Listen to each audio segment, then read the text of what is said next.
but all cultures, including our own, believe in another world coexisting with this world and inhabited by its own race of people, although people isn't quite the word for them. In fact, some cultures think that it's the dead who occupy this parallel other world, but mostly it's believed that the other world has its own denizens, who are often small, hence the title, little people. We know from fairy tales that the thing which is least regarded often turns out to be the most important thing.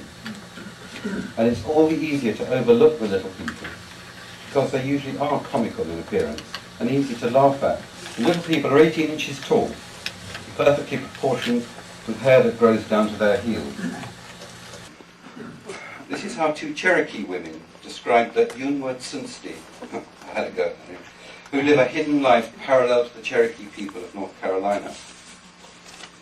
The little people who helped the Inuit shaman, described by the Danish explorer Knut Rasmussen, were called Awa, little women no longer than an arm's length, with pointed caps, short bearskin trousers and high boots, which held upward turned feet so that they seemed to walk on their heels.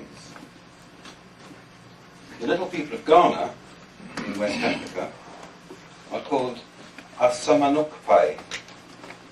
They're slightly bigger than monkeys, coloured black, red or white, and their feet are turned back to front. If you visit their haunts, it's advisable to make offerings of rum, for if they are annoyed, they stone the offender and lead him into the depths of the forest and lose him there.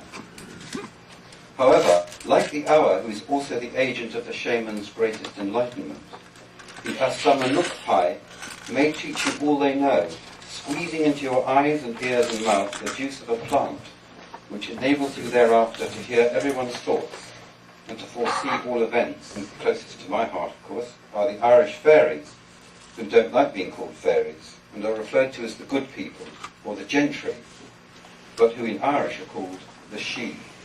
Lady Augusta Gregory compiled a list of their characteristics from questioning the people of East Galway where she lived. The Sidhe are great shapeshifters, appearing large or small, as beasts or blasts of wind, or as lights which fly through the air. Their country is under the ground, or under the sea, or in islands out in the west. Here we see a common attribute of the other world. Its location is either left vague, or more often it's given several different locations. This, so to speak, multi-spatiality, it's everywhere and nowhere, is a way of representing the essential non-spatiality of the other world, and prevents us from taking it as a literal place.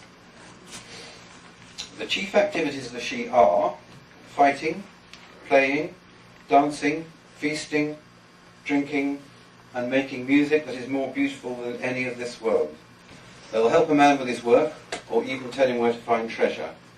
They'll teach certain wise men and women where to find lost livestock and how to heal the sick. But they may also lead you astray, or steal your children, or summon you over to their world through a touch or a stroke, a word we still use for sudden paralysis.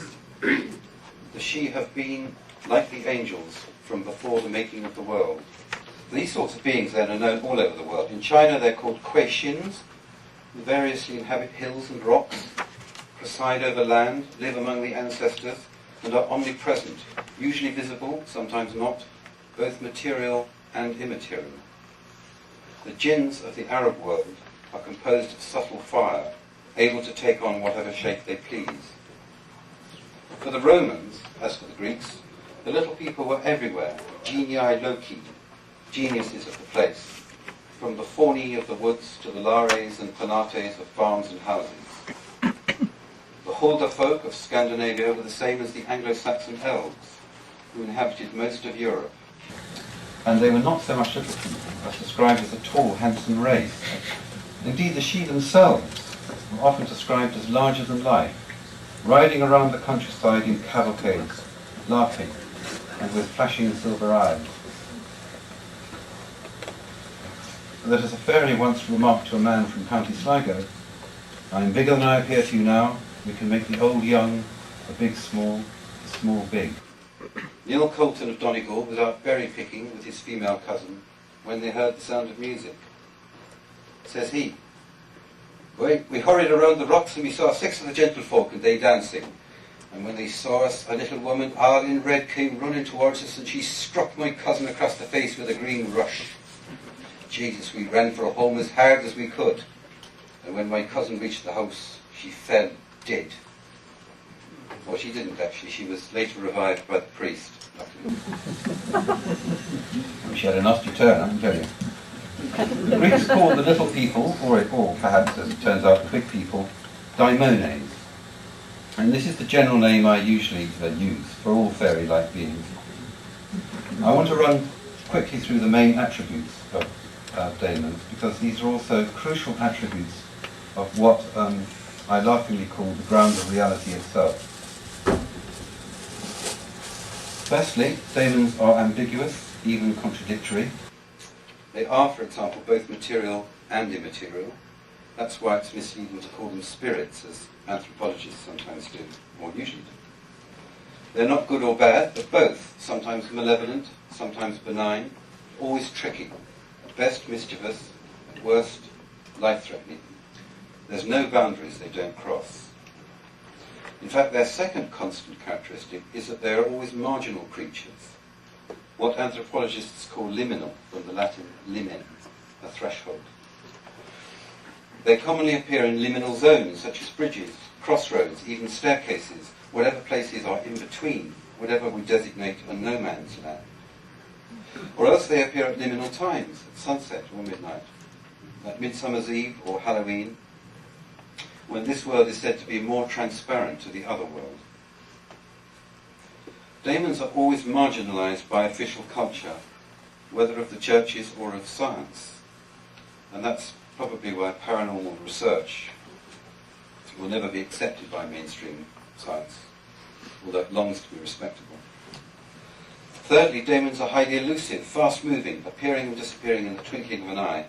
And fourthly, they are shapeshifters, like the Greek god Proteus, nearly impossible to pin down. This feature is particularly rich in metaphorical resonance, because it points to the way that the daemons cut their cloth to suit the times. Just when we think they've disappeared forever, they turn up in a different guise. And I hope to show this.